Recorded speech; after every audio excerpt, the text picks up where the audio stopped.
പലതരത്തിലുള്ള parenting styles ഉണ്ട്. അതിൽ നമ്മൾ ഏത് പാരൻറ്റിങ് സ്റ്റൈലാണ് ഫോളോ ചെയ്യുന്നതും അതിൻ്റെ ബെനിഫിറ്റും ഡ്രോബാക്കും എന്താണെന്ന് നോക്കാം. പെർമിസീവ് പാരൻറ്റിങ്, അതായത് അമിതമായ സ്വാതന്ത്ര്യം കൊടുക്കും. അവർ യാതൊരു കാര്യത്തിനും നിയന്ത്രണമില്ല, കുട്ടിയുടെ സന്തോഷത്തിന് മാത്രം മുൻഗണന നൽകും. അങ്ങനെ കൊടുത്തു കഴിഞ്ഞിട്ടുണ്ടെങ്കിൽ കുട്ടിക്ക് ഒരു സെൽഫ് ഡിസിപ്ലിനോ സെൽഫ് കൺട്രോളോ ഒന്നും ഉണ്ടാവില്ല. അവർക്ക് നോ എന്നത് അക്സെപ്റ്റ് ചെയ്യാനേ പറ്റില്ല. ആര് നോ പറഞ്ഞാലും അവരത് അക്സെപ്റ്റ് ചെയ്യുമില്ല.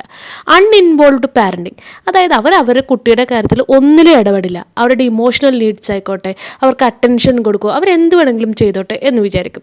ഇതിൻ്റെ ഔട്ട്കം എന്ന് പറഞ്ഞിട്ടുണ്ടെങ്കിൽ കുട്ടികൾക്ക് പാരൻസിനോട് ഒട്ടും അടുപ്പമുണ്ടല്ല, തങ്ങളെ കൺസിഡർ ചെയ്യുന്നില്ല, തങ്ങളെ ഇഗ്നോർ ചെയ്യുകയാണെന്ന് അവർക്ക് തോന്നും.